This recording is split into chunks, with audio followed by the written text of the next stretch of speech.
공장이 돌아가야 은행 빚을 갚습니다. 그런데 지금 대한민국 제조업 현장에서는 정반대 일이 벌어지고 있습니다. 은행 빚 때문에 공장을 돌릴 수가 없는 겁니다. 중소기업 대출 연체율 0.89%, 7년 만에 최고치입니다. 중소법인은 0.98%로 1% 돌파가 코앞이에요. 더 무서운 숫자가 있습니다. 17.1%. 벌어들인 돈으로 이자조차 못 갚는 기업 비중입니다. 14년 만에 최대치예요. 돈을 벌어서 빚을 갚아야 하는데 빚을 갚느라 돈을 벌 수가 없는 이 기이한 악순환. 도대체 대한민국 제조업에 무슨 일이 벌어진 걸까요? 오늘 영상에서는 세 가지 이야기를 다뤄보겠습니다. 첫 번째, 지금 대한민국 공장들이 왜 줄줄이 문을 닫고 있는지 그 숨겨진 원인을 파헤쳐보겠습니다. 두 번째, 안산과 창원 같은 대표 산업도시들이 어떻게 무너지고 있는지 현장의 목소리를 들어보겠습니다. 세 번째, 이 위기 속에서 살아남는 기업들은 무엇이 다른지, 그리고 우리는 어떻게 대비하면 좋을지 정리해드리겠습니다. 누구나 쉽게 이해할 수 있도록 차근차근 설명해 드릴 테니까요. 끝까지 함께 해주시면 좋겠습니다. 그럼 바로 시작하겠습니다. 본격적인 분석에 들어가기 전에 아직 구독 안 하신 분들은 지금 구독 버튼 눌러주시면 감사하겠습니다. 이런 경제 이야기 꾸준히 전해드리고 있습니다. 2026년 1월 현재 대한민국 제조업이 역대급 위기를 맞고 있습니다.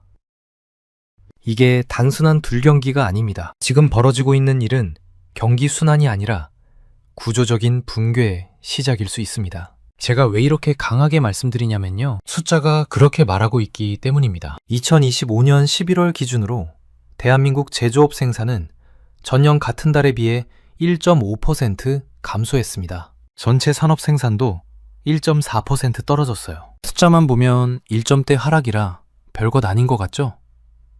그런데 이게 무서운 이유가 있습니다. 제조업은 우리나라 경제의 엔진이거든요. 자동차로 비유해 볼게요. 자동차가 달리려면 엔진이 돌아가야 합니다. 그런데 지금 대한민국이라는 자동차의 엔진이 예전만큼 힘을 못 내고 있는 거예요. 엔진 출력이 1.5% 떨어졌다. 이건 단순히 속도가 조금 줄어드는 게 아닙니다. 언덕을 오르다가 기로 밀릴 수도 있다는 뜻이에요. 제조업 심리를 보여주는 지표가 있습니다. 구매관리자 지수, 영어로 PMI라고 하는데요. 이 숫자가 50 이상이면 기업들이 앞으로 괜찮을 거야 라고 생각하는 거고 50 미만이면 앞으로 안 좋을 것 같아 라고 느끼는 겁니다. 2025년 내내 이 지수가 50을 넘나들었습니다. 1월에 49.0으로 시작해서 한때 50.3까지 올라갔다가 연말에 다시 49.9 아래로 떨어졌어요. 기업들이 계속 불안해하고 있다는 뜻입니다. 확실한 회복이 아니라 겨우 버티는 상황인 거죠. 그런데 여기서 끝이 아닙니다. 제조업이 무너지는 데는 보이지 않는 원인이 있습니다. 바로 건설 경기의 붕괴입니다. 건설하고 제조업이 무슨 상관이냐고요? 엄청난 상관이 있습니다. 건물을 지으려면 뭐가 필요할까요? 철근이 필요하고 시멘트가 필요하고 유리가 필요하고 기계 설비가 필요합니다. 이걸 다 어디서 만들까요? 공장에서 만듭니다. 그런데 2025년 건설 투자가 전년 대비 4.7%나 감소했습니다. 특히 상반기에는 7.6%나 떨어졌어요. 건설 현장이 멈추니까 철강 회사 일감이 없어지고 시멘트 회사 일감이 없어지고 기계 설비 회사 일감이 없어지는 거예요. 도미노가 쓰러지듯이 연쇄적으로 무너지고 있는 겁니다. 집을 짓는 사람이 줄어드니까 벽돌 만드는 공장이 힘들어지고 벽돌 공장이 힘들어지니까 벽돌 운반하는 트럭 회사가 힘들어지고 트럭 회사가 힘들어지니까 트럭 정비소가 힘들어지는 거예요. 하나가 무너지면 연결된 모든 것이 흔들립니다. 자, 여기까지가 현상입니다. 그럼 이제 숫자로 얼마나 심각한지 확인해 보겠습니다. 금융감독원이 발표한 자료를 보면요. 2025년 11월 말 기준으로 국내 은행의 원화대출 연체율이 0.60%입니다. 0.6%? 별로 안 높아 보이죠? 그런데 이게 2018년 11월 이후 7년 만에 가장 높은 수치입니다. 7년 만에 최고라는 건 그동안 쌓아온 안전판이 무너지고 있다는 뜻이에요. 더 무서운 건 기업 대출 연체율입니다. 전체 기업 대출 연체율은 0.73%인데요. 그 중에서 중소기업만 따로 보면 0.89%입니다. 중소법인은 0.98%예요. 사실상 1%를 눈앞에 두고 있습니다. 이게 뭔 뜻이냐면요. 중소기업 100곳 중에 한 곳은 이번 달 은행 이자를 못 내고 있다는 겁니다. 100곳 중 한 곳이면 별로 안 많아 보여요. 대한민국의 중소기업이 몇 개인지 아세요? 약 400만 개입니다. 1%면 4만 개 기업이 이자를 못 내고 있다는 뜻이에요. 4만 개 기업이요? 여기서 일하는 사람들이 몇 명일까요? 한 회사당 평균 5명만 잡아도 20만 명입니다. 20만 명의 월급이 위태로운 상황인 거예요. 그런데 더 심각한 숫자가 있습니다. 한계 기업이라고 들어보셨나요? 한계 기업은 벌어들인 돈으로 대출 이자조차 갚지 못하는 상태가 3년 넘게 지속된 기업을 말합니다. 쉽게 말해서 숨만 붙어 있는 좀비 기업이에요. 한국은행 발표에 따르면 2024년 말 기준으로 전체 외부 감사 대상 기업 중에서 한계 기업 비중이 17.1%입니다. 이게 2010년 이후 14년 만에 가장 높은 수치예요. 기업 100곳 중 17곳은 이미 좀비 상태라는 겁니다. 누구나 쉽게 이해할 수 있게 비유해 드릴게요. 월급 200만 원 받는 직장인이 있다고 해볼게요. 그런데 이 사람이 매달 카드빚 이자로 210만 원을 내야 합니다. 월급 200만 원 받아서 이자 210만 원을 내야 하는 거예요. 가능할까요? 불가능하죠. 매달 10만 원씩 빚이 늘어나는 겁니다. 지금 대한민국 기업 5곳 중 한 곳이 이런 상황입니다. 영업이익보다 이자가 더 많아요. 벌어서 이자도 못 갚는 거예요. 정리해 드릴게요. 지금 대한민국 제조업 현장에서 벌어지고 있는 일은 단순한 불경기가 아닙니다. 중소기업 연체율 7년 만에 최고, 한계기업 비중 14년 만에 최대. 이건 구조적인 위기의 신호입니다. 자, 그럼 이제 왜 이런 일이 벌어졌는지 원인을 하나씩 파헤쳐 보겠습니다. 첫 번째 원인은 고금리의 장기화입니다. 여러분, 톱니바퀴를 상상해 보세요. 공장은 거대한 톱니바퀴 기계와 같습니다. 원자재를 사고, 물건을 만들고, 팔아서 돈을 벌고, 그 돈으로 다시 원자재를 사는 순환 구조예요. 톱니바퀴가 맞물려서 계속 돌아가야 공장이 살아있는 겁니다. 그런데 지금 이 톱니바퀴 사이에 모래가 끼어 있습니다. 그 모래가 바로 고금리예요. 금리가 높으면 어떤 일이 벌어질까요? 기업들이 은행에서 돈을 빌려서 사업을 합니다. 원자재도 사야 하고, 직원 월급도 줘야 하고, 새 기계도 사야 하니까요. 그런데 금리가 올라가면 이자 부담이 커집니다. 예를 들어 볼게요. 10억 원을 빌렸는데 금리가 3%면 이자가 연간 3천만 원입니다. 그런데 금리가 6%로 오르면 이자가 6천만 원이 돼요. 똑같이 10억 원을 빌렸는데 이자가 2배로 뛴 겁니다. 3년 가까이 고금리가 이어지면서 기업들이 감당해야 할 이자 비용이 임계점을 넘어섰습니다. 톱니바퀴로 다시 설명해 드릴게요. 원래 톱니바퀴가 부드럽게 돌아가려면 기름칠이 잘 되어 있어야 합니다. 그런데 고금리라는 모래가 톱니바퀴 사이에 들어간 거예요. 처음에는 삐걱거리면서도 돌아갑니다. 그런데 모래가 계속 쌓이면 결국 멈춰버려요. 지금 중소제조업체들이 딱 그 상황입니다. 삐걱거리다가 하나둘 멈추고 있는 거예요. 이걸 금융용어로 이자 보상 배율이라고 합니다. 영어로 ICR이라고 하는데요. 공식은 간단해요. 영업이익 나누기 이자 비용입니다. 이 숫자가 1보다 크면 벌어서 이자는 낼 수 있다는 뜻이고 1보다 작으면 벌어서 이자도 못 낸다는 뜻입니다. 2024년 기준으로 이 숫자가 1 미만인 기업, 그러니까 벌어서 이자도 못 내는 기업 비중이 17.1%예요. 거의 5곳 중 한 곳입니다. 그리고 중소기업만 따로 보면 18%까지 올라갑니다. 은행들도 이 상황을 알고 있어요. 그래서 뭘 했을까요? 정부의 생산적 금융 기조에 맞춰서 기업 대출을 오히려 늘렸습니다. 675조 원 규모로요. 기업 살리려고 돈을 더 빌려준 거예요. 그런데 결과가 어떻게 됐을까요?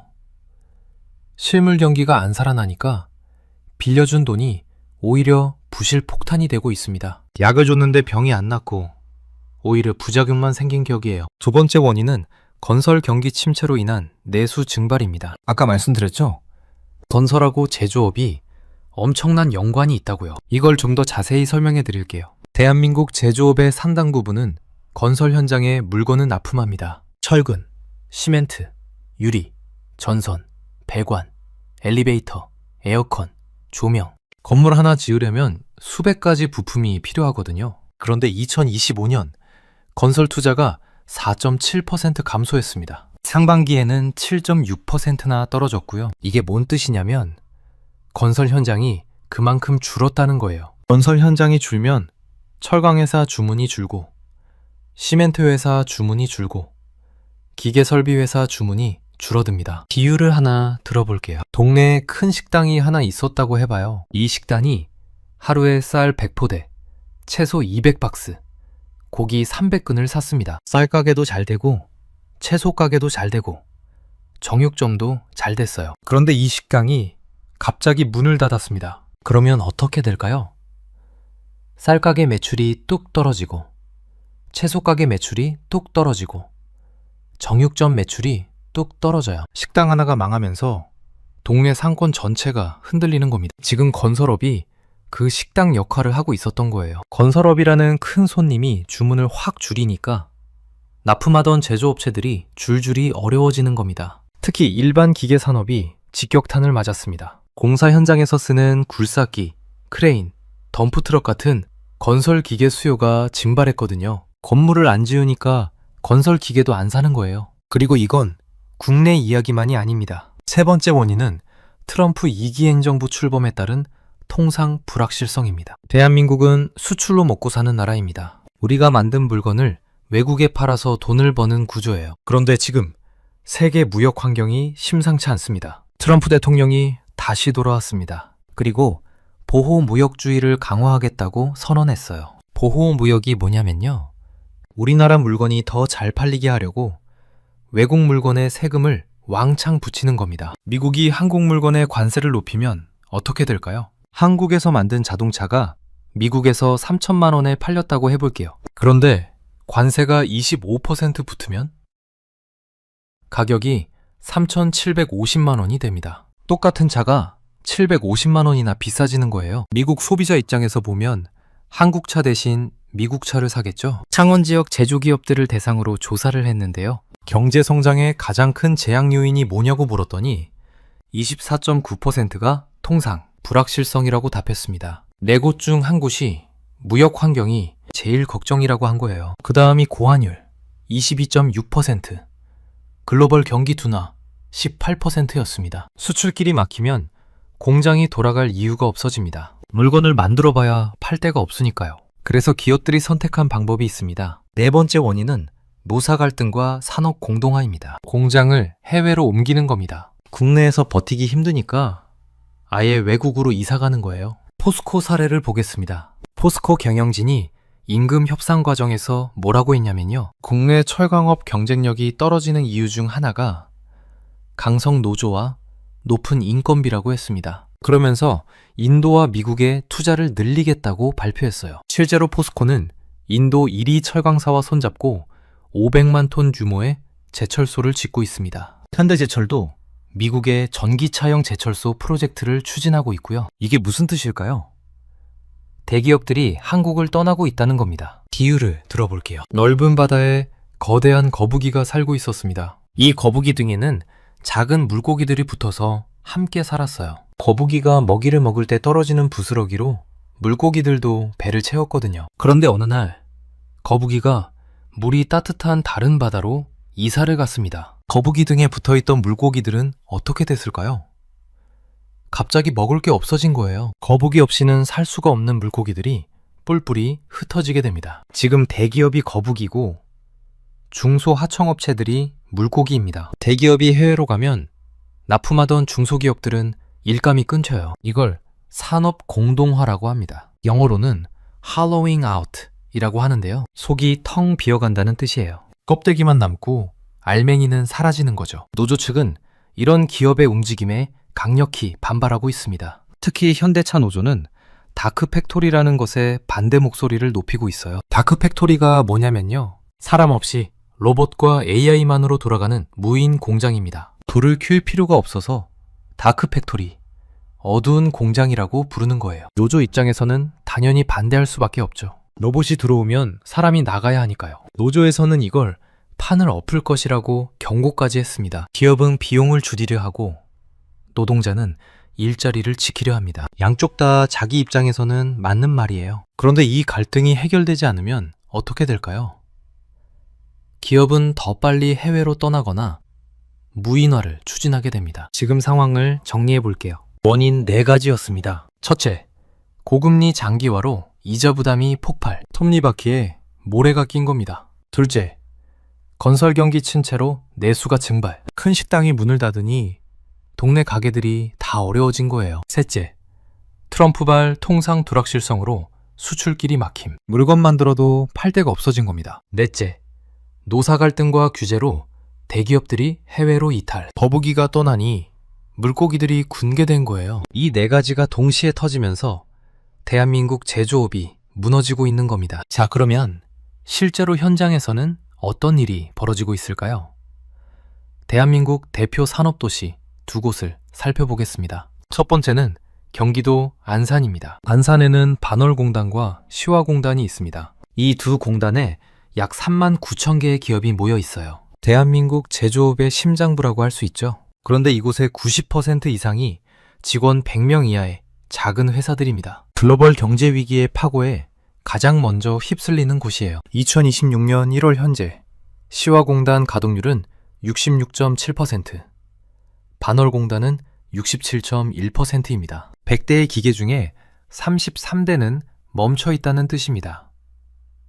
과거에는 70에서 80%를 웃돌았거든요. 지금은 그 활력을 완전히 잃은 상태예요. 더 심각한 건 공장 매물 상황입니다. 공장을 팔려는 사람은 많은데 사려는 사람은 없어요. 법원 경매 시장에서 공장 용지의 낙찰률이 26.3%까지 떨어졌습니다. 경매에 나온 공장 4곳 중 3곳은 주인을 찾지 못하고 있는 거예요. 공장을 담보로 돈을 빌렸던 사장님들이 이자를 감당하지 못해 경매에 넘겨지는데 그 공장을 인수해서 사업을 이어갈 사람은 없는 겁니다. 안산 종합고용지원센터는 실업급여 수급자로 북새통입니다. 2025년 한 해 동안 이곳에서 지급된 실업급여가 예년의 2배에 육박한다고 해요. 특히 섬유염색 업종이 최악의 경영난을 겪고 있습니다. 환경 규제는 강화되고 인건비는 올라가는데 일감은 줄었거든요. 삼중고를 버틸 체력이 없는 거예요. 두 번째 현장은 경남 창원입니다. 창원은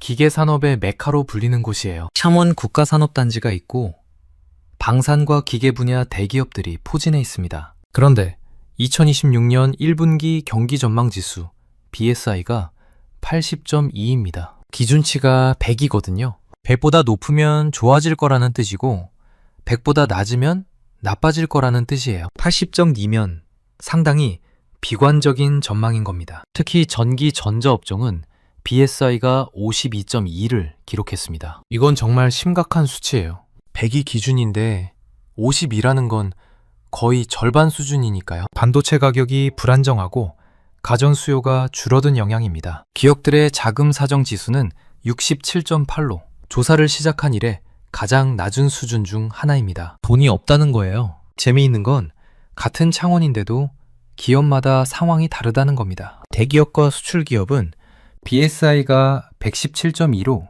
괜찮은 편이에요. 그런데 내수 중심 중소기업은 68.5입니다. 양극화가 K자 모양으로 벌어지고 있는 겁니다. K자가 뭐냐면요. 알파벳 K를 보면 위로 올라가는 선과 아래로 내려가는 선이 있잖아요. 잘 되는 기업은 더 잘 되고 안 되는 기업은 더 안 되는 거예요. 중간이 없어지고 있습니다. 자, 여기서 역사적인 비교를 해보겠습니다. 지금 대한민국 제조업이 겪고 있는 일이 처음일까요?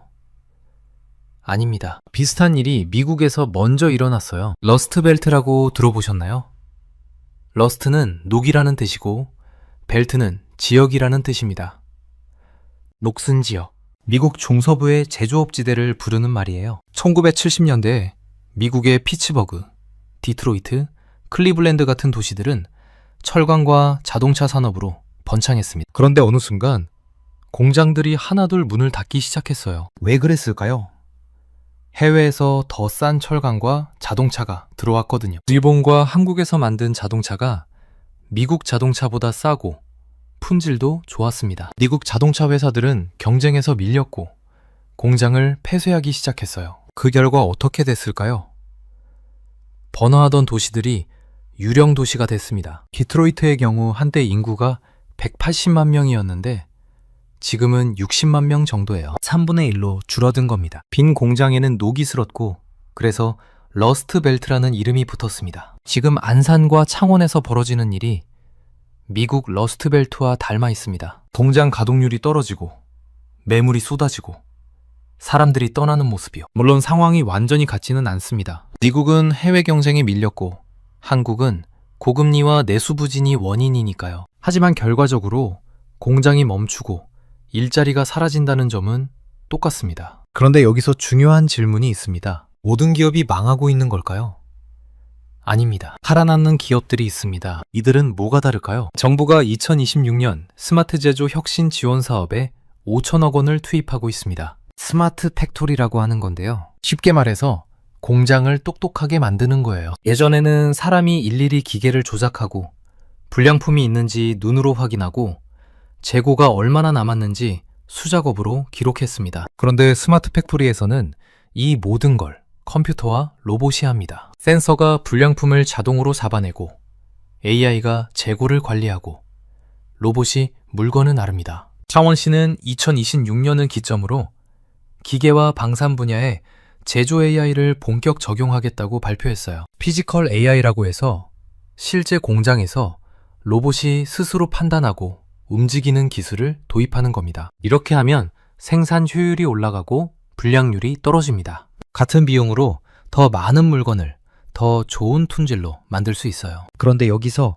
잔인한 현실이 있습니다. 로봇이 들어오면 사람이 나가야 합니다. 단순 조립, 포장, 운반, 품질 검사 이런 일들은 기계와 AI가 할 수 있거든요. 사람이 굳이 필요 없어지는 겁니다. 이걸 보이지 않는 구조조정이라고 부릅니다. 대놓고 해고한다고 말하지 않지만 로봇을 들여오면서 자연스럽게 사람 일자리가 줄어드는 거예요. 2026년은 기술 변화가 노동시장을 본격적으로 바꾸는 해가 될 겁니다. AI와 함께 일할 준비가 된 사람과 그렇지 못한 사람 사이의 격차가 벌어질 거예요. 자, 이제 전체를 정리해 보겠습니다. 대한민국 제조업은 지금 5단계의 도미노를 맞고 있습니다. 첫 번째, 도미노. 이중 갈등과 트럼프 2기 행정부의 보호 무역주의로 수출이 막혔습니다. 통상 관세 부담이 커졌어요. 두 번째, 도미노. 국내 건설 경기 침체로 내수가 증발했고 고금리가 계속되면서 기업들이 이자도 못 갚는 한계 상황에 빠졌습니다. 세 번째, 도미노. 강성노조와의 대립, 인건비 상승, 각종 규제로 기업들이 국내 대신 해외를 선택하기 시작했습니다. 네 번째, 도미노. 대기업이 떠나니까 하청 중소기업들이 일감 부족과 자금난으로 줄줄이 폐업하고 산업단지가 비어가고 있습니다. 다섯 번째, 도미노. 살아남은 기업들은 생존을 위해 사람 없는 공장과 AI 시스템을 도입하고 이건 다시 일자리 감소로 이어집니다. 몰락과 전환이 동시에 일어나고 있는 겁니다. 그렇다면 우리는 어떻게 대비해야 할까요? 개인 투자자나 직장인 입장에서 체크해야 할 것들을 정리해드리겠습니다. 첫째, 제조업 관련 주식이나 부동산을 가지고 계신다면 지역별, 업종별 상황을 꼼꼼히 살펴보시는 게 좋겠습니다. 같은 제조업이라도 수출 대기업은 버티고 있고 내수 중소기업은 무너지고 있거든요. 양극화가 심합니다. 투자하신 종목이 어느 쪽인지 확인해 보시면 좋겠습니다. 둘째, 산업단지 주변 부동산은 특히 주의가 필요합니다. 공장 가동률이 떨어지면 그 지역 상권도 같이 무너집니다. 안산이나 창원 같은 제조업 도시의 상가나 원룸 투자는 신중하게 접근하시는 게 좋겠습니다. 셋째, 직장인이라면 자동화와 AI에 대체되기 어려운 역량을 키우는 것이 중요합니다. 단순 반복 업무는 점점 기계가 대체하고 있습니다. 창의적 문제 해결, 복잡한 의사소통, 기술을 다루는 능력이 앞으로 더 중요해질 거예요. 넷째, 중소기업 대출 연체율과 한계기업 비중 지표를 주기적으로 체크해 보시면 좋겠습니다. 이 숫자들이 경제위기의 선행지표 역할을 합니다. 연체율이 1%를 넘고 한계기업 비중이 20%를 넘으면 본격적인 구조조정이 시작될 수 있어요. 다섯째, 현금 비중을 적절히 유지하시는 걸 고려해 보시면 좋겠습니다. 불확실성이 높은 시기에는 현금이 곧 기회입니다. 남들이 공포에 팔 때 싸게 살 수 있는 여력을 확보해 두시는 거죠. 마지막으로 균형 잡힌 시각을 말씀드리겠습니다. 분명히 지금은 위기입니다. 하지만 위기는 늘 기회와 함께 옵니다. 대한민국은 위기 때마다 변신해 왔습니다. IMF 때도 2008년 금융위기 때도 그랬어요. 이번 두랑이 낡은 굴뚝 산업을 청산하고 AI 제조 강국으로 거듭나는 계기가 될 수도 있습니다. 창원의 제조 AI 실증 사업이나 현대차의 스마트 제조 플랫폼 같은 시도들이 성공한다면 한국은 더 이상 노동력이 아닌 지능을 수출하는 나라가 될 겁니다. 다만 그 과정에서 소외되는 분들을 어떻게 포용할지도 함께 고민해야 합니다. 제조업은 대한민국 중산층을 지탱해온 일자리의 보고였습니다. 공장이 사라지고 무인화된다는 건 숙련된 중년 노동자와 청년들의 안정적인 삶터가 줄어든다는 뜻이기도 해요. 기술 전환의 속도와 사회 안전망 구축 속도 사이의 간극. 이게 우리가 함께 풀어야 할 숙제입니다. 여러분은 대한민국 제조업의 미래를 어떻게 보시나요? 위기라고 생각하시나요? 아니면 새로운 기회라고 생각하시나요? 댓글로 의견 나눠주시면 감사하겠습니다. 오늘 영상은 여기까지입니다. 긴 영상 끝까지 시청해주셔서 정말 감사합니다. 구독과 좋아요 한 번씩만 눌러주시면 더 좋은 경제 콘텐츠 만드는데 큰 힘이 됩니다. 공장이 돌아가야 은행 빚을 갚습니다. 그런데 지금 대한민국 제조업 현장에서는 정반대 일이 벌어지고 있습니다. 은행 빚 때문에 공장을 돌릴 수가 없는 겁니다. 중소기업 대출 연체율 0.89%, 7년 만에 최고치입니다. 중소법인은 0.98%로 1% 돌파가 코앞이에요. 더 무서운 숫자가 있습니다. 17.1%. 벌어들인 돈으로 이자조차 못 갚는 기업 비중입니다. 14년 만에 최대치예요. 돈을 벌어서 빚을 갚아야 하는데 빚을 갚느라 돈을 벌 수가 없는 이 기이한 악순환. 도대체 대한민국 제조업에 무슨 일이 벌어진 걸까요? 오늘 영상에서는 세 가지 이야기를 다뤄보겠습니다. 첫 번째, 지금 대한민국 공장들이 왜 줄줄이 문을 닫고 있는지 그 숨겨진 원인을 파헤쳐보겠습니다. 두 번째, 안산과 창원 같은 대표 산업도시들이 어떻게 무너지고 있는지 현장의 목소리를 들어보겠습니다. 세 번째, 이 위기 속에서 살아남는 기업들은 무엇이 다른지, 그리고 우리는 어떻게 대비하면 좋을지 정리해드리겠습니다. 누구나 쉽게 이해할 수 있도록 차근차근 설명해 드릴 테니까요. 끝까지 함께 해주시면 좋겠습니다. 그럼 바로 시작하겠습니다. 본격적인 분석에 들어가기 전에 아직 구독 안 하신 분들은 지금 구독 버튼 눌러주시면 감사하겠습니다. 이런 경제 이야기 꾸준히 전해드리고 있습니다. 2026년 1월 현재 대한민국 제조업이 역대급 위기를 맞고 있습니다. 이게 단순한 불경기가 아닙니다. 지금 벌어지고 있는 일은 경기 순환이 아니라 구조적인 붕괴의 시작일 수 있습니다. 제가 왜 이렇게 강하게 말씀드리냐면요. 숫자가 그렇게 말하고 있기 때문입니다. 2025년 11월 기준으로 대한민국 제조업 생산은 전년 같은 달에 비해 1.5% 감소했습니다. 전체 산업 생산도 1.4% 떨어졌어요. 숫자만 보면 1점대 하락이라 별것 아닌 것 같죠? 그런데 이게 무서운 이유가 있습니다. 제조업은 우리나라 경제의 엔진이거든요. 자동차로 비유해 볼게요. 자동차가 달리려면 엔진이 돌아가야 합니다. 그런데 지금 대한민국이라는 자동차의 엔진이 예전만큼 힘을 못 내고 있는 거예요. 엔진 출력이 1.5% 떨어졌다.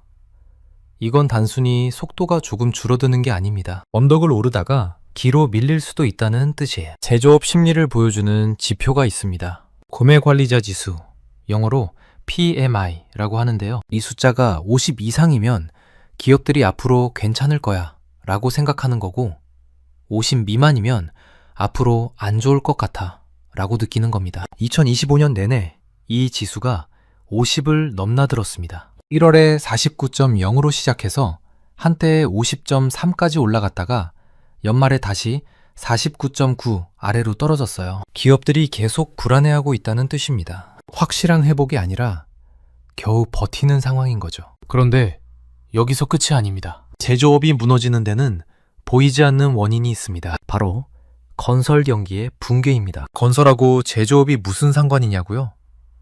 엄청난 상관이 있습니다. 건물을 지으려면 뭐가 필요할까요? 철근이 필요하고, 시멘트가 필요하고, 유리가 필요하고, 기계 설비가 필요합니다. 이걸 다 어디서 만들까요? 공장에서 만듭니다. 그런데 2025년 건설 투자가 전년 대비 4.7%나 감소했습니다. 특히 상반기에는 7.6%나 떨어졌어요. 건설 현장이 멈추니까 철강 회사 일감이 없어지고, 시멘트 회사 일감이 없어지고, 기계 설비 회사 일감이 없어지는 거예요. 도미노가 쓰러지듯이 연쇄적으로 무너지고 있는 겁니다. 집을 짓는 사람이 줄어드니까 벽돌 만드는 공장이 힘들어지고, 벽돌 공장이 힘들어지니까 벽돌 운반하는 트럭 회사가 힘들어지고, 트럭 회사가 힘들어지니까 트럭 정비소가 힘들어지는 거예요. 하나가 무너지면 연결된 모든 것이 흔들립니다. 자, 여기까지가 현상입니다. 그럼 이제 숫자로 얼마나 심각한지 확인해 보겠습니다. 금융감독원이 발표한 자료를 보면요. 2025년 11월 말 기준으로 국내 은행의 원화대출 연체율이 0.60%입니다. 0.6%? 별로 안 높아 보이죠? 그런데 이게 2018년 11월 이후 7년 만에 가장 높은 수치입니다. 7년 만에 최고라는 건 그동안 쌓아온 안전판이 무너지고 있다는 뜻이에요. 더 무서운 건 기업 대출 연체율입니다. 전체 기업 대출 연체율은 0.73%인데요. 그 중에서 중소기업만 따로 보면 0.89%입니다. 중소법인은 0.98%예요. 사실상 1%를 눈앞에 두고 있습니다. 이게 뭔 뜻이냐면요. 중소기업 100곳 중에 한 곳은 이번 달 은행 이자를 못 내고 있다는 겁니다. 100곳 중 한 곳이면 별로 안 많아 보여요. 대한민국의 중소기업이 몇 개인지 아세요? 약 400만 개입니다. 1%면 4만 개 기업이 이자를 못 내고 있다는 뜻이에요. 4만 개 기업이요? 여기서 일하는 사람들이 몇 명일까요? 한 회사당 평균 5명만 잡아도 20만 명입니다. 20만 명의 월급이 위태로운 상황인 거예요. 그런데 더 심각한 숫자가 있습니다. 한계 기업이라고 들어보셨나요? 한계 기업은 벌어들인 돈으로 대출 이자조차 갚지 못하는 상태가 3년 넘게 지속된 기업을 말합니다. 쉽게 말해서 숨만 붙어 있는 좀비 기업이에요. 한국은행 발표에 따르면 2024년 말 기준으로 전체 외부 감사 대상 기업 중에서 한계 기업 비중이 17.1%입니다. 이게 2010년 이후 14년 만에 가장 높은 수치예요. 기업 100곳 중 17곳은 이미 좀비 상태라는 겁니다. 누구나 쉽게 이해할 수 있게 비유해 드릴게요. 월급 200만 원 받는 직장인이 있다고 해볼게요. 그런데 이 사람이 매달 카드빚 이자로 210만 원을 내야 합니다. 월급 200만 원 받아서 이자 210만 원을 내야 하는 거예요. 가능할까요? 불가능하죠. 매달 10만 원씩 빚이 늘어나는 겁니다. 지금 대한민국 기업 5곳 중 한 곳이 이런 상황입니다. 영업이익보다 이자가 더 많아요. 벌어서 이자도 못 갚는 거예요. 정리해 드릴게요. 지금 대한민국 제조업 현장에서 벌어지고 있는 일은 단순한 불경기가 아닙니다. 중소기업 연체율 7년 만에 최고, 한계기업 비중 14년 만에 최대. 이건 구조적인 위기의 신호입니다. 자, 그럼 이제 왜 이런 일이 벌어졌는지 원인은 하나씩 파헤쳐 보겠습니다. 첫 번째 원인은 고금리의 장기화입니다. 여러분, 톱니바퀴를 상상해 보세요. 공장은 거대한 톱니바퀴 기계와 같습니다. 원자재를 사고, 물건을 만들고, 팔아서 돈을 벌고, 그 돈으로 다시 원자재를 사는 순환 구조예요. 톱니바퀴가 맞물려서 계속 돌아가야 공장이 살아있는 겁니다. 그런데 지금 이 톱니바퀴 사이에 모래가 끼어 있습니다. 그 모래가 바로 고금리예요. 금리가 높으면 어떤 일이 벌어질까요? 기업들이 은행에서 돈을 빌려서 사업을 합니다. 원자재도 사야 하고, 직원 월급도 줘야 하고, 새 기계도 사야 하니까요. 그런데 금리가 올라가면 이자 부담이 커집니다. 예를 들어 볼게요. 10억 원을 빌렸는데 금리가 3%면 이자가 연간 3천만 원입니다. 그런데 금리가 6%로 오르면 이자가 6천만 원이 돼요. 똑같이 10억 원을 빌렸는데 이자가 2배로 뛴 겁니다. 3년 가까이 고금리가 이어지면서 기업들이 감당해야 할 이자 비용이 임계점을 넘어섰습니다. 톱니바퀴로 다시 설명해 드릴게요. 원래 톱니바퀴가 부드럽게 돌아가려면 기름칠이 잘 되어 있어야 합니다. 그런데 고금리라는 모래가 톱니바퀴 사이에 들어간 거예요. 처음에는 삐걱거리면서도 돌아갑니다. 그런데 모래가 계속 쌓이면 결국 멈춰버려요. 지금 중소제조업체들이 딱 그 상황입니다. 삐걱거리다가 하나둘 멈추고 있는 거예요. 이걸 금융용어로 이자 보상 배율이라고 합니다. 영어로 ICR이라고 하는데요. 공식은 간단해요. 영업이익 나누기 이자 비용입니다. 이 숫자가 1보다 크면 벌어서 이자는 낼 수 있다는 뜻이고 1보다 작으면 벌어서 이자도 못 낸다는 뜻입니다. 2024년 기준으로 이 숫자가 1 미만인 기업, 그러니까 벌어서 이자도 못 내는 기업 비중이 17.1%예요. 거의 5곳 중 한 곳입니다. 그리고 중소기업만 따로 보면 18%까지 올라갑니다. 은행들도 이 상황을 알고 있어요. 그래서 뭘 했을까요? 정부의 생산적 금융기조에 맞춰서 기업 대출을 오히려 늘렸습니다. 675조 원 규모로요. 기업 살리려고 돈을 더 빌려준 거예요. 그런데 결과가 어떻게 됐을까요? 실물 경기가 안 살아나니까 빌려준 돈이 오히려 부실 폭탄이 되고 있습니다. 약을 줬는데 병이 안 낫고 오히려 부작용만 생긴 격이에요. 두 번째 원인은 건설 경기 침체로 인한 내수 증발입니다. 아까 말씀드렸죠? 건설하고 제조업이 엄청난 연관이 있다고요. 이걸 좀 더 자세히 설명해 드릴게요. 대한민국 제조업의 상당 부분은 건설 현장에 물건을 납품합니다. 철근, 시멘트, 유리, 전선, 배관, 엘리베이터, 에어컨, 조명. 건물 하나 지으려면 수백 가지 부품이 필요하거든요. 그런데 2025년 건설 투자가 4.7% 감소했습니다. 상반기에는 7.6%나 떨어졌고요. 이게 뭔 뜻이냐면 건설 현장이 그만큼 줄었다는 거예요. 건설 현장이 줄면 철강회사 주문이 줄고 시멘트 회사 주문이 줄고 기계설비회사 주문이 줄어듭니다. 비유를 하나 들어볼게요. 동네에 큰 식당이 하나 있었다고 해봐요. 이 식단이 하루에 쌀 100포대, 채소 200박스, 고기 300근을 샀습니다. 쌀 가게도 잘 되고 채소 가게도 잘 되고 정육점도 잘 됐어요. 그런데 이 식당이 갑자기 문을 닫았습니다. 그러면 어떻게 될까요?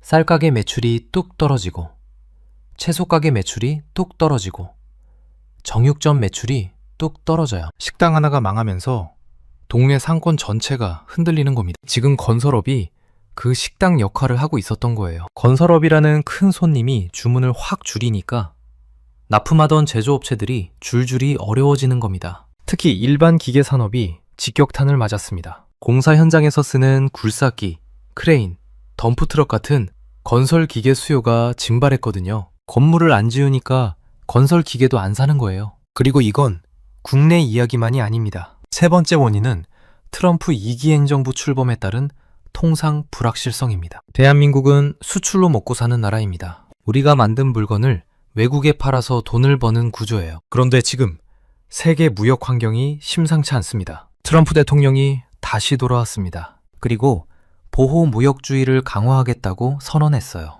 보호무역이 뭐냐면요.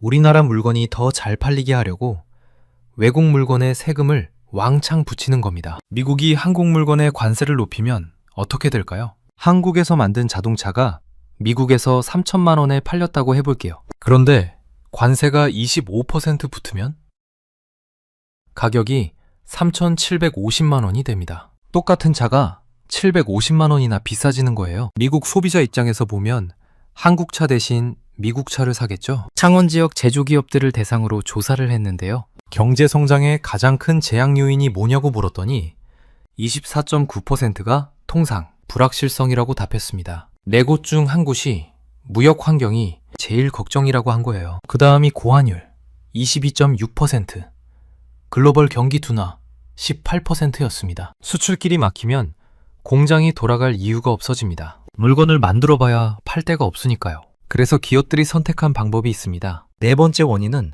노사 갈등과 산업 공동화입니다. 공장을 해외로 옮기는 겁니다. 국내에서 버티기 힘드니까 아예 외국으로 이사 가는 거예요. 포스코 사례를 보겠습니다. 포스코 경영진이 임금 협상 과정에서 뭐라고 했냐면요. 국내 철강업 경쟁력이 떨어지는 이유 중 하나가 강성 노조와 높은 인건비라고 했습니다. 그러면서 인도와 미국에 투자를 늘리겠다고 발표했어요. 실제로 포스코는 인도 1위 철강사와 손잡고 500만 톤 규모의 제철소를 짓고 있습니다. 현대제철도 미국의 전기차용 제철소 프로젝트를 추진하고 있고요. 이게 무슨 뜻일까요?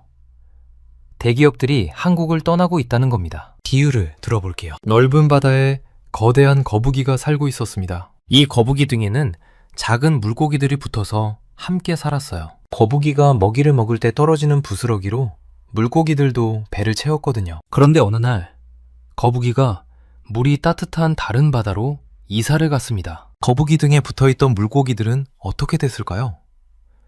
갑자기 먹을 게 없어진 거예요. 거북이 없이는 살 수가 없는 물고기들이 뿔뿔이 흩어지게 됩니다. 지금 대기업이 거북이고 중소하청업체들이 물고기입니다. 대기업이 해외로 가면 납품하던 중소기업들은 일감이 끊겨요. 이걸 산업 공동화라고 합니다. 영어로는 hollowing out 이라고 하는데요. 속이 텅 비어간다는 뜻이에요. 껍데기만 남고 알맹이는 사라지는 거죠. 노조 측은 이런 기업의 움직임에 강력히 반발하고 있습니다. 특히 현대차 노조는 다크팩토리라는 것에 반대 목소리를 높이고 있어요. 다크팩토리가 뭐냐면요. 사람 없이 로봇과 AI만으로 돌아가는 무인 공장입니다. 불을 켤 필요가 없어서 다크팩토리, 어두운 공장이라고 부르는 거예요. 노조 입장에서는 당연히 반대할 수밖에 없죠. 로봇이 들어오면 사람이 나가야 하니까요. 노조에서는 이걸 판을 엎을 것이라고 경고까지 했습니다. 기업은 비용을 줄이려 하고 노동자는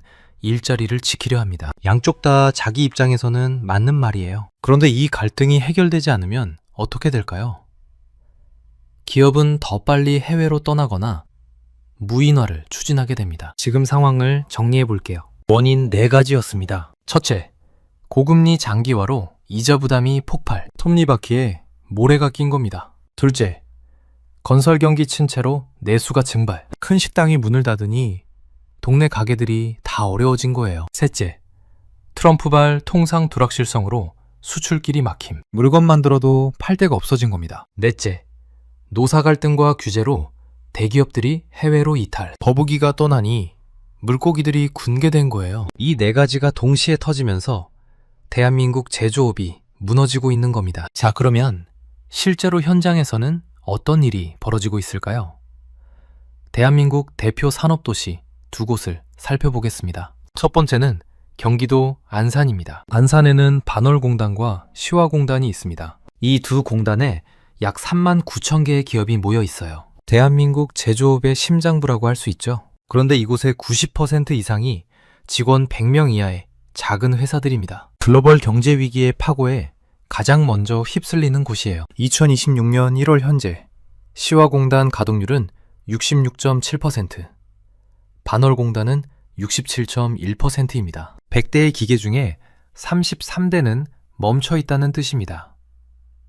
과거에는 70에서 80%를 웃돌았거든요. 지금은 그 활력을 완전히 잃은 상태예요. 더 심각한 건 공장 매물 상황입니다. 공장을 팔려는 사람은 많은데 사려는 사람은 없어요. 법원 경매 시장에서 공장 용지의 낙찰률이 26.3%까지 떨어졌습니다. 경매에 나온 공장 4곳 중 3곳은 주인을 찾지 못하고 있는 거예요. 공장을 담보로 돈을 빌렸던 사장님들이 이자를 감당하지 못해 경매에 넘겨지는데 그 공장을 인수해서 사업을 이어갈 사람은 없는 겁니다. 안산 종합고용지원센터는 실업급여 수급자로 북새통입니다. 2025년 한 해 동안 이곳에서 지급된 실업급여가 예년의 2배에 육박한다고 해요. 특히 섬유염색 업종이 최악의 경영난을 겪고 있습니다. 환경 규제는 강화되고 인건비는 올라가는데 일감은 줄었거든요. 삼중고를 버틸 체력이 없는 거예요. 두 번째 현장은 경남 창원입니다. 창원은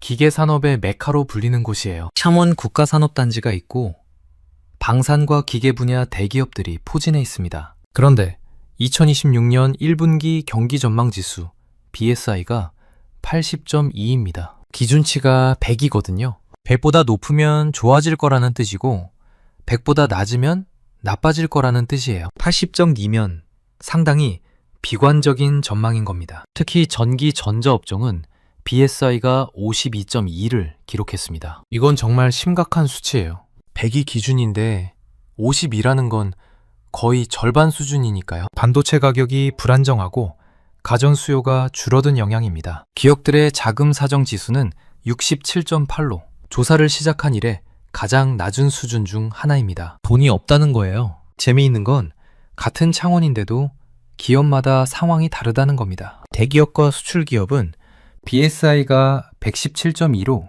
괜찮은 편이에요. 그런데 내수 중심 중소기업은 68.5입니다. 양극화가 K자 모양으로 벌어지고 있는 겁니다. K자가 뭐냐면요. 알파벳 K를 보면 위로 올라가는 선과 아래로 내려가는 선이 있잖아요. 잘 되는 기업은 더 잘 되고 안 되는 기업은 더 안 되는 거예요. 중간이 없어지고 있습니다. 자, 여기서 역사적인 비교를 해보겠습니다. 지금 대한민국 제조업이 겪고 있는 일이 처음일까요? 아닙니다. 비슷한 일이 미국에서 먼저 일어났어요. 러스트벨트라고 들어보셨나요? 러스트는 녹이라는 뜻이고 벨트는 지역이라는 뜻입니다. 녹슨 지역, 미국 중서부의 제조업지대를 부르는 말이에요. 1970년대에 미국의 피츠버그, 디트로이트, 클리블랜드 같은 도시들은 철강과 자동차 산업으로 번창했습니다. 그런데 어느 순간 공장들이 하나둘 문을 닫기 시작했어요. 왜 그랬을까요? 해외에서 더 싼 철강과 자동차가 들어왔거든요. 일본과 한국에서 만든 자동차가 미국 자동차보다 싸고 품질도 좋았습니다. 미국 자동차 회사들은 경쟁에서 밀렸고 공장을 폐쇄하기 시작했어요. 그 결과 어떻게 됐을까요? 번화하던 도시들이 유령 도시가 됐습니다. 디트로이트의 경우 한때 인구가 180만 명이었는데 지금은 60만 명 정도예요. 3분의 1로 줄어든 겁니다. 빈 공장에는 녹이 슬었고 그래서 러스트벨트라는 이름이 붙었습니다. 지금 안산과 창원에서 벌어지는 일이 미국 러스트벨트와 닮아 있습니다. 공장 가동률이 떨어지고 매물이 쏟아지고 사람들이 떠나는 모습이요. 물론 상황이 완전히 같지는 않습니다. 미국은 해외 경쟁에 밀렸고 한국은 고금리와 내수 부진이 원인이니까요. 하지만 결과적으로 공장이 멈추고 일자리가 사라진다는 점은 똑같습니다. 그런데 여기서 중요한 질문이 있습니다. 모든 기업이 망하고 있는 걸까요? 아닙니다. 살아남는 기업들이 있습니다. 이들은 뭐가 다를까요? 정부가 2026년 스마트 제조 혁신 지원 사업에 5천억 원을 투입하고 있습니다. 스마트 팩토리라고 하는 건데요. 쉽게 말해서 공장을 똑똑하게 만드는 거예요. 예전에는 사람이 일일이 기계를 조작하고 불량품이 있는지 눈으로 확인하고 재고가 얼마나 남았는지 수작업으로 기록했습니다. 그런데 스마트 팩토리에서는 이 모든 걸 컴퓨터와 로봇이 합니다. 센서가 불량품을 자동으로 잡아내고 AI가 재고를 관리하고 로봇이 물건을 나릅니다. 창원시는 2026년을 기점으로 기계와 방산 분야에 제조 AI를 본격 적용하겠다고 발표했어요. 피지컬 AI라고 해서 실제 공장에서 로봇이 스스로 판단하고 움직이는 기술을 도입하는 겁니다. 이렇게 하면 생산 효율이 올라가고 불량률이 떨어집니다. 같은 비용으로 더 많은 물건을 더 좋은 품질로 만들 수 있어요. 그런데 여기서 잔인한 현실이 있습니다. 로봇이 들어오면 사람이 나가야 합니다. 단순 조립, 포장, 운반, 품질 검사 이런 일들은 기계와 AI가 할 수 있거든요. 사람이 굳이 필요 없어지는 겁니다. 이걸 보이지 않는 구조조정이라고 부릅니다. 대놓고 해고한다고 말하지 않지만 로봇을 들여오면서 자연스럽게 사람 일자리가 줄어드는 거예요. 2026년은 기술 변화가 노동시장을 본격적으로 바꾸는 해가 될 겁니다. AI와 함께 일할 준비가 된 사람과 그렇지 못한 사람 사이의 격차가 벌어질 거예요. 자, 이제 전체를 정리해 보겠습니다. 대한민국 제조업은 지금 5단계의 도미노를 맞고 있습니다. 첫 번째, 도미노. 이중 갈등과 트럼프 2기 행정부의 보호 무역주의로 수출이 막혔습니다. 통상 관세 부담이 커졌어요. 두 번째, 도미노. 국내 건설 경기 침체로 내수가 증발했고 고금리가 계속되면서 기업들이 이자도 못 갚는 한계 상황에 빠졌습니다. 세 번째, 도미노. 강성노조와의 대립, 인건비 상승, 각종 규제로 기업들이 국내 대신 해외를 선택하기 시작했습니다. 네 번째, 도미노. 대기업이 떠나니까 하청 중소기업들이 일감 부족과 자금난으로 줄줄이 폐업하고 산업단지가 비어가고 있습니다. 5번째, 도미노. 살아남은 기업들은 생존을 위해 사람 없는 공장과 AI 시스템을 도입하고 이건 다시 일자리 감소로 이어집니다. 몰락과 전환이 동시에 일어나고 있는 겁니다. 그렇다면 우리는 어떻게 대비해야 할까요? 개인 투자자나 직장인 입장에서 체크해야 할 것들을 정리해드리겠습니다. 첫째, 제조업 관련 주식이나 부동산을 가지고 계신다면 지역별, 업종별 상황을 꼼꼼히 살펴보시는 게 좋겠습니다. 같은 제조업이라도 수출 대기업은 버티고 있고 내수 중소기업은 무너지고 있거든요. 양극화가 심합니다. 투자하신 종목이 어느 쪽인지 확인해 보시면 좋겠습니다. 둘째, 산업단지 주변 부동산은 특히 주의가 필요합니다. 공장 가동률이 떨어지면 그 지역 상권도 같이 무너집니다. 안산이나 창원 같은 제조업 도시의 상가나 원룸 투자는